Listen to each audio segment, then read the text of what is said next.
Again, another good win. I'm impressed with our effort, first and foremost. Obviously, some blemishes in some areas where we need to get some consistency going. Free throws, a glaring thing. We got 19 missed free throws we left on the free throw line.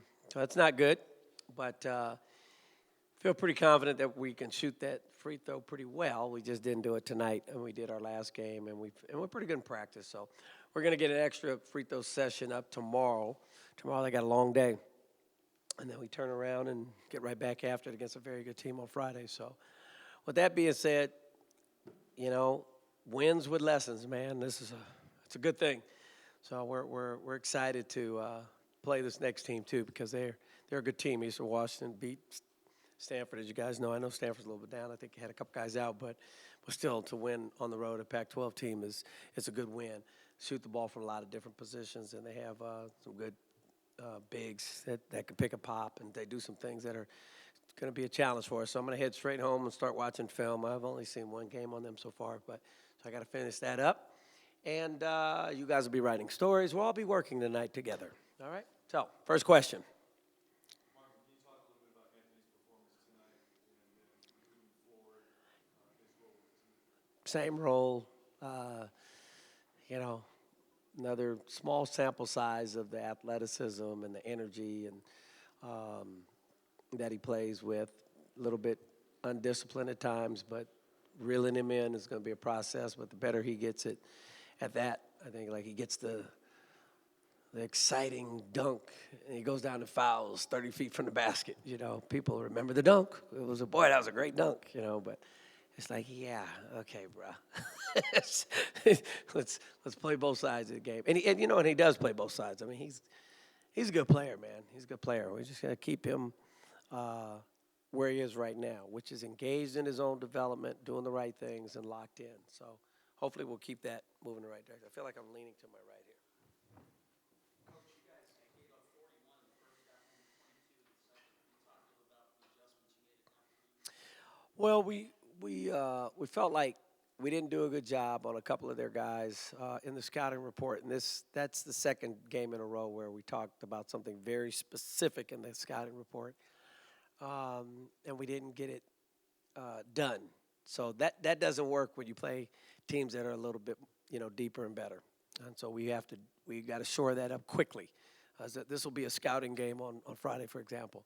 But the adjustments specifically, I think we took away some stuff on transition. I think we did a better job rebounding, not late, but early in the half. And I think we made some adjustments on offense to get some more inside touches. We were jacking up too many threes in the first half that were quick threes. I don't mind taking threes, but I have very specific types of threes, inside out, trailer threes for the right personnel, even corner threes for the right personnel. But we don't want to take threes when there's no offensive rebound and opportunity, and we don't want to take them too quick in the clock when you have a obvious physical advantage on the inside. And I didn't think we played true to form in the first half. So did a better job of that in the second half.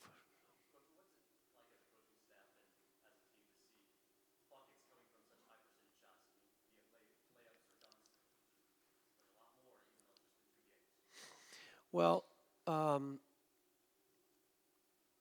it's a tricky thing because we still I think you should make every layup, right? And you should make every dunk. But again, we got a young team. They're talented, but they're still playing on a platform that they've never played before. So you got guys that don't always finish. Like Jay is so much better than he's showing, but he's sitting the whole game. Then he comes out and he's anxious and he's I got to get him to relax. He's so much better than he's showing. But we'll get him there. Mbake too. I mean, Mbake's missed a couple in those guys. But at least it's a lot better. It's a lot different story than last year. Last year was really tough to watch. It's always going to be tough to watch a high percentage shot not go in. That's just coaching. I mean, but I feel good. I feel good about what did we finish up? 52% for the game. So, not bad.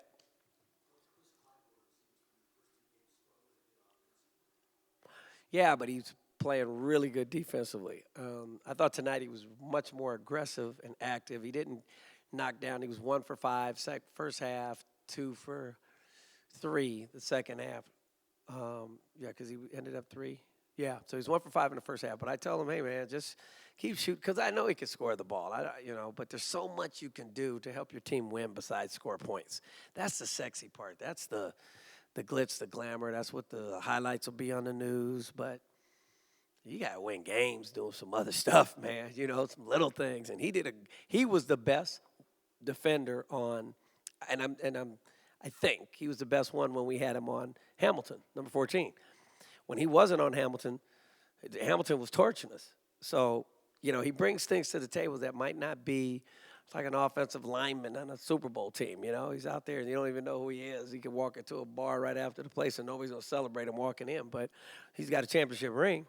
So that's what Chris brings to the table. He's a great human being, and I'm happy to have him. I just got to get him to just continue doing what he's doing, working hard, controlling the things he can control. And 3 for 8's not horrible. Not good either, but I don't. I didn't look at all these stats and stuff, but well, let me just take a glimpse. I mean, he's 7 for 12, pretty good, right? He's got 11 rebounds, so he gets a double, and I thought he was missed a couple times by the guys who are still learning our offense. I thought he would have more opportunities on inside. Had the guys found him, but he's also got to be more demonstrative and demanding of the ball and play a bit lower and ask for the ball. But man, he's just such a great human being. He's gonna have successful games because he's so talented, and so and he listens and he beats himself up when he doesn't. Like he probably didn't think he played great tonight. That's a pretty good line, and for a freshman. So I guess that was a lot of words to answer a quick question, but I thought he did great.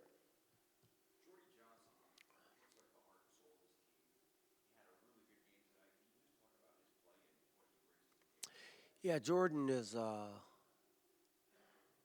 again, we're 2 games in. But he definitely is a breath of fresh air when it comes to having a point guard to communicate with and interact with. He gives me ideas. He says, Coach, think about this. I give him instruction and he follows it, for the most part. But he'll also give me some things that conversations that I didn't have last year, But we're still trying to figure each other out too. I mean, it's literally, I hate to sound cliche-ish, but it literally is like having a coach on the floor because you got a guy who's thinking the game from a lot of different perspectives, So, yeah, it's good, man. It's fun. It's nice. It's refreshing.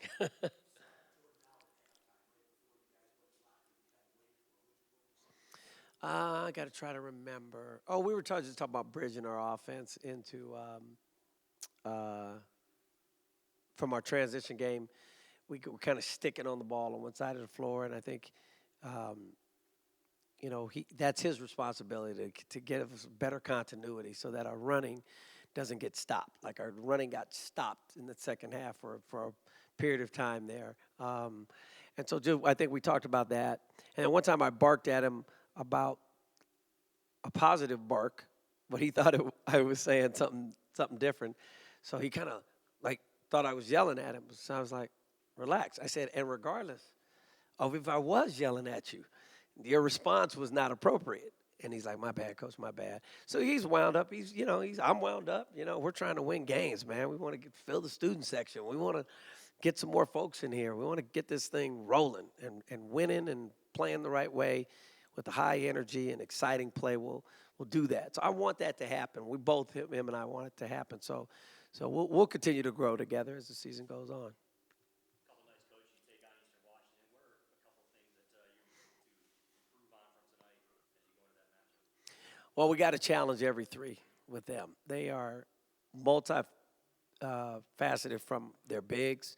They're very talented from a lot of different positions. They've got a lot of international guys that play that European style of ball. They have some Australian guys too that can shoot it. I mean, they shoot it from almost every position on the floor, and so that's a challenge the way their system is set up. They feed off each other, and so some of the things that we're going to do, and I won't go into many details, but are very scout specific things. So we have to, with the young team, get our guys to understand what it can't be. It's not going to be one of those reckless up and down, just kind of high energy deals. I mean, I doubt.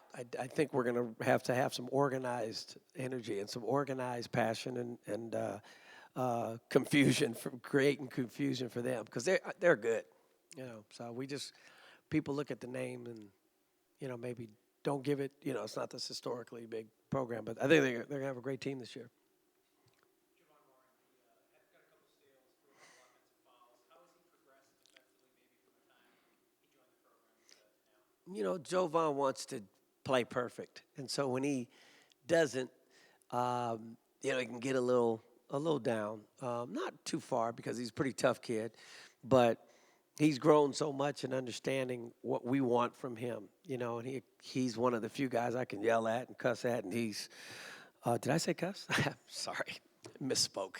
Um, I can really be demonstrative in my presentation of constructive criticism with him, and but he responds very well. And you can't do that with everybody. So he's grown a lot, Mike, and especially in the area of understanding what we're doing. So it's easy for him to help the younger guys. He's taking on some of that leadership responsibility, just in instruction and practice and talking to the younger guys. So it's good to see his growth.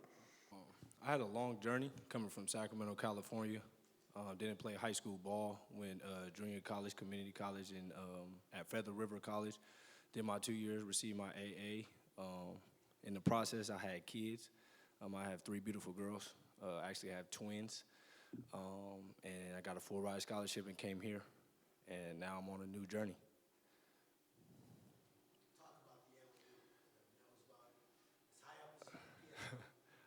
Yeah, it was pretty high, so I had to finish it with 2 hands. Beautiful pass by Jordy. It's the best point guard, and he delivered it, and I finished it. When you came in, you had 4 trips you scored, but on a defensive trick, you dove, I think, for one early on. Have they kind of told you, and obviously Jucle's can score, but what have they talked to you about what you need to do defensively to stay on and get more minutes and play in that end too? Big shout out to Coach Rob. Rob is always on us about defense, just staying disciplined, right hand up on the right side, stuff like that, ball foot up, and just really being disciplined and playing team D and just playing hard. And it's been 2 games, and 2 times you've gone over the bench or gone over the scorer's table trying to get a loose ball. Is that just part of your game, that energy, and just laying your body out there for the loose ball?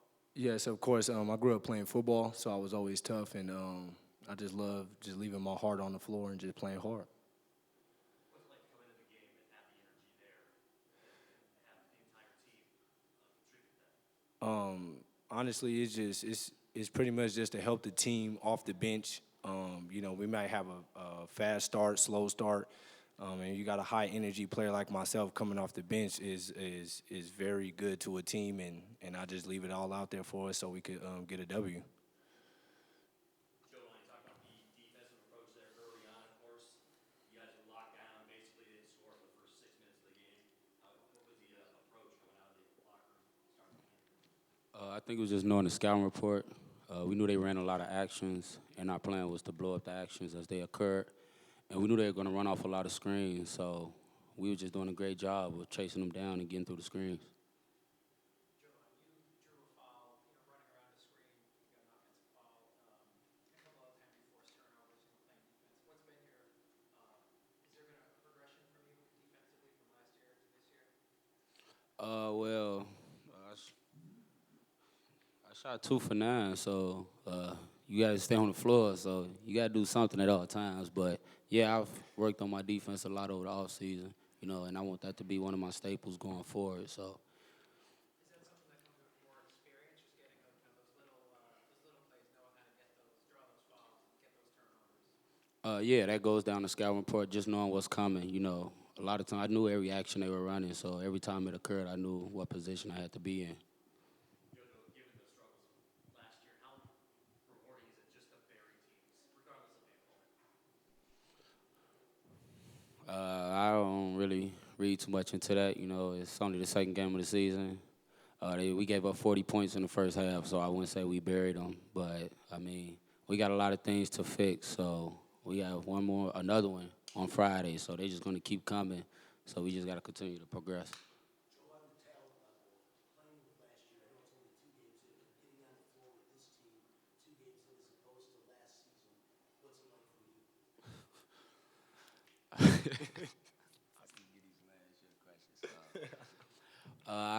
It's a lot of energy, a lot of energy in the locker room, and guys are excited, and I would say it's upward, when you talk about talent, but I think we're playing a lot harder, than we did early on last year, so we just got to continue to move forward with it. Jojo, 5 guys, or 6 guys, I'm sorry, double figures, and Terrell that had 9 points. Just talk about the total team effort, and just, it didn't seem like anybody really, it was just a complete team effort. Yeah, that goes in everyone just being engaged. Uh, when you look at special teams, around the world, they all work together. Regardless of who's in the spotlight. You just got to continue to play together, and I think we do a great job of just finding each other. So Joe, you drew a charge tonight. It looked like he was going, full speed towards the basket. What's going through your mind when you step in there and you see that guy, coming at you like that? turnover. I want the ball, so I mean, whatever it takes to give my team an extra possession, I'm going to do it.